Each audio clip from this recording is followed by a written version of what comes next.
Jóvenes estudiantes, muy buenas tardes y bienvenidos al curso de Historia Universal, quien les habla el profesor Ronaldo Cotera. El tema que vamos a trabajar el día de hoy es el viaje de la circunnavegación. ¿Qué es el viaje de la circunnavegación? Lo vamos a ir descubriendo y para esto he dividido en dos etapas, ¿no? Vamos a ver la primera etapa en esta semana.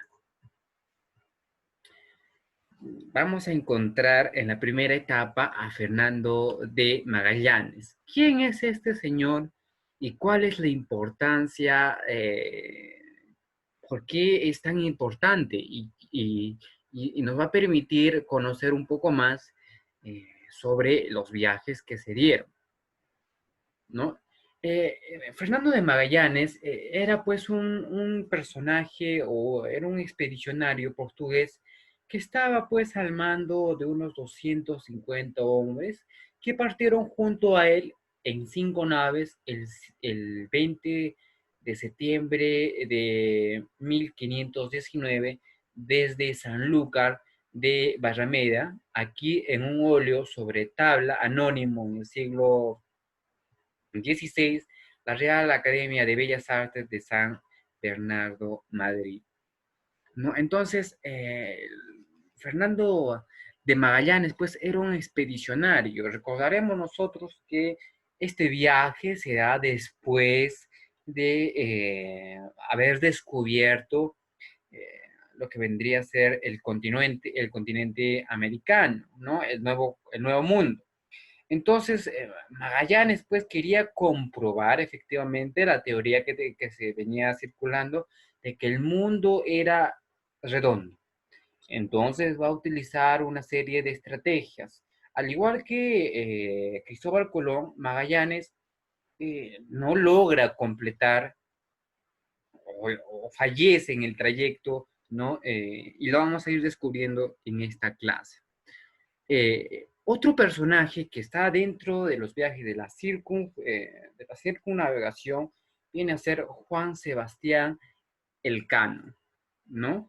Juan Sebastián Elcano ha pasado pues a la historia por estar al mando de la expedición que va a completar la primera vuelta al mundo y formó parte de la expedición militar por el cardenal Cisneros contra Orán. Se va a instalar en Sevilla, donde en el año de 1519 se unió al proyecto liderado por Fernando de Magallanes, que zarpó con 5 naves con el objetivo de encontrar una nueva ruta marítima por Occidente, que a través de un paso por el sur de América llevara pues a las Islas de las Especias. Efectivamente encontraron el hoy llamado Estrecho de Magallanes y tras muchas penalidades cruzaron el Océano Pacífico por primera vez, dando pues y completándose lo que vendría a ser la primera vuelta al mundo. Entonces, esta semana solamente nos vamos a centrar en Fernando de Magallanes, la siguiente semana vamos a centrarnos en Juan Sebastián Elcano. La primera vuelta al mundo. Esto se da el 20 de septiembre de 1519. Una flota compuesta por 5 naves y 250 hombres partió del puerto de Sanlúcar de Barrameda, en el sur de España, hacia el Atlántico.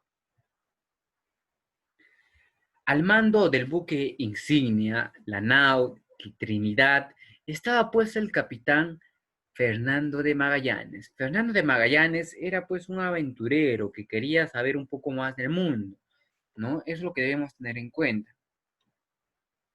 Ni Magallanes ni sus hombres eran conscientes de que esta expedición iba a traer pues iba a cambiar el curso de la historia.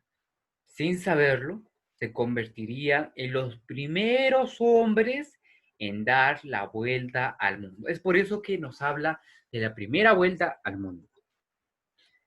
Pero también fue una auténtica hazaña de resistencia humana, ya que van a encontrarse pues en el proceso dificultades, una serie de obstáculos que lo van a ir superando, ¿no? La primera circunnavegación al globo fue un auténtico infierno de enfermedades, de hambre y violencia, ¿no? Eso es lo que apunta Henry Bruton en la BBC de la revista History Magazine, ¿no? Entonces, lo que dice pues el historiador Henry Bruton señala pues que este viaje fue un viaje sumamente complicado, difícil, pero que al final y al cabo, incluso en el proceso, vamos a ir viendo que incluso algunos de los soldados van a estar desesperanzados porque no lograban encontrar el camino. De hecho, como dato curioso, solamente 18 de los 250 hombres regresaron de esta expedición, ¿no? Entonces, solamente 18 personas que habían, bueno, de las 250 personas que habían partido, habían zarpado, solamente 18 regresaron al puerto de San Lucas. 3 años después de estar navegando, ¿no? Después de haber salido de este puerto. Y aunque muchos le atribuyen a Magallanes el crédito de ser la primera persona en circunnavegar la Tierra, el portugués no está pues entre los 18 que sobrevivieron. Es decir, de las 18 personas que sobrevivieron en Magallanes, va a fallecer en el trayecto. Y eso lo vamos a ir conociendo más adelante, ¿no? Pero él fue pues el líder que va a incitar y va a buscar el apoyo, el financiamiento para que esta expedición se pueda llevar a cabo. ¿Cuál era la idea de Magallanes? Debemos entender lo siguiente. El destino principal de este gran viaje no era dar la vuelta al mundo, sino llegar a las Islas de las Especias, o también como se le conoce como las Islas Molucas, que está ubicada en Indonesia, ¿no? Por sus riquezas, por la ruta oeste, que era pues lo que había pretendido Cristóbal Colón cuando se encontró con el continente americano. Portugal, por aquella época, controlaba la ruta conocida hacia el oriente a través del Cabo de Buena Esperanza en el extremo sur de África.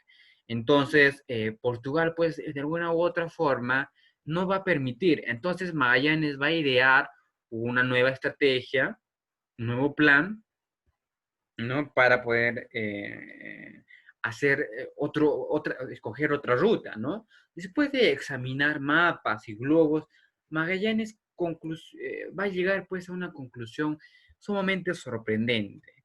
¿Cuál fue la conclusión?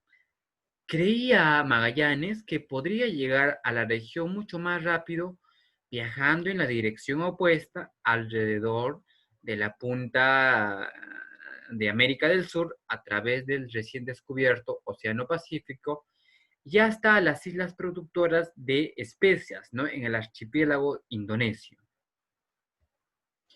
Pero Manuel I, rey de Portugal, rechazó la idea de Magallanes.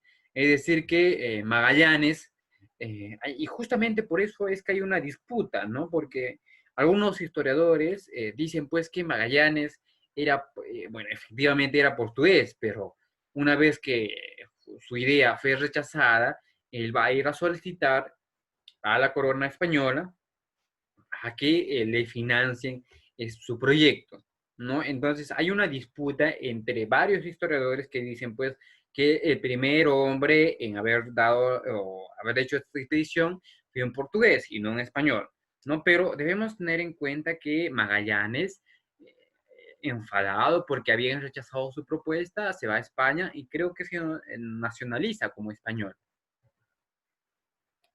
Ahora, el rechazo que Magallanes va a tener por parte del rey portugués no va a detener pues al explorador portugués, que fue entonces a ofrecerle sus servicios al gran rival de Manuel I, Carlos I de España y quinto del Sacro Imperio Romano. Como les venía mencionando, eh, Magallanes va a esperar, o no va a esperar tanto a que los portugueses pues le diesen el apoyo financiero. Va a ir a España y Carlos I pues le va a dar esa facilidad. Portugal dominaba completamente la ruta al oriente, pero no le interesaba pues montar una expedición hacia el oeste, porque ya controlaba otra, y el proyecto de Magallanes allí tenía un poco, no tenía mucho sentido, por así decirlo. Pero España lo acogió estupendamente.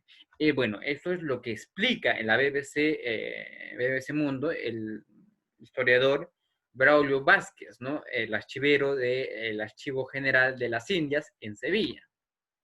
Aunque muchos nobles españoles recelaban de una expedición bajo el mando de un comandante portugués, el emperador Carlos V, o primero, como también se le conoce, aceptó pues la propuesta de Magallanes. Esta consistía en navegar alrededor de Cabo de Hornos, cruzar hasta las Molucas, embarcar un cargamento de especias y regresar por la misma ruta reclamando las islas para España. Poco después del descubrimiento de Colón en 1494, España y Portugal, pues las grandes potencias de aquella época, llegaron a un acuerdo para repartirse las zonas de navegación del Océano Atlántico y los territorios del Nuevo Mundo. A eso pues se le conoce como el Tratado de Tordesillas. Magallanes estaba muy convencido de que las Molucas estaban dentro de la esfera de la influencia castellana y por tanto podían traer las especias sin problemas desde ese lugar. Por ello, detrás de esa creencia del portugués estaba un error de cálculo que tuvo funestas consecuencias para su expedición. ¿Cuáles fueron los primeros obstáculos? En primero, diremos que la flota partió pues desde Sanlúcar hasta las Islas Canarias, después se dirigió hacia las islas del Cabo Verde, antes de cruzar el Atlántico hasta la costa sudamericana, llegando a la actual bahía de Río de Janeiro en diciembre de 1519. Es a partir de ese momento, relató el historiador Bruton, cuando las condiciones empiezan a deteriorarse. Después de meses de búsqueda en la costa de América del Sur, Magallanes no podía encontrar un pasaje al oeste. La tripulación tuvo que soportar pues un invierno brutal, los marineros tenían pues que dormir en cubierta en condiciones casi de congelamiento, mientras las raciones se reducían y aumentaba el hambre, dando lugar pues a motines en las naves, ¿no? Los ánimos empeoraron aún más cuando uno de los barcos naufragó debido al empeoramiento del tiempo y la búsqueda de la prometida estrecho al Pacífico se extendió durante semanas, luego a meses, escribió el historiador Bruton. Fue además una enorme pérdida, explica Vázquez, pues se trataba de la nao San Antonio, ¿no? Lo que se conocería como las márgenes, las más grandes y las que llevaron más alimentos. Además, fue una expedición que entre motines, rebeliones, hambre, sed, fue perdiendo a muchos de sus componentes en la primera mitad, señala el archivero. Pero después de sobrevivir el invierno y a los muchos meses de la búsqueda infructuosa, Magallanes y sus hombres finalmente encontraron el paso al otro lado de América del Sur. El 28 de noviembre de 1520 entraron pues en lo que Magallanes bautizó como Mare Pacificum, ¿no? Como se conocería como el Mar del Pacífico. El navegante portugués, sin embargo, no sabía pues la magnitud de la amenaza que aún le esperaba. Entonces, chicos, hasta aquí la clase del día de hoy. En la siguiente clase vamos a continuar viendo qué pasó con el viaje de Fernando de Magallanes, cómo falleció y cómo es que Alcano llega pues a suplantarlo en su lugar. Nos vemos chicos, hasta la siguiente clase.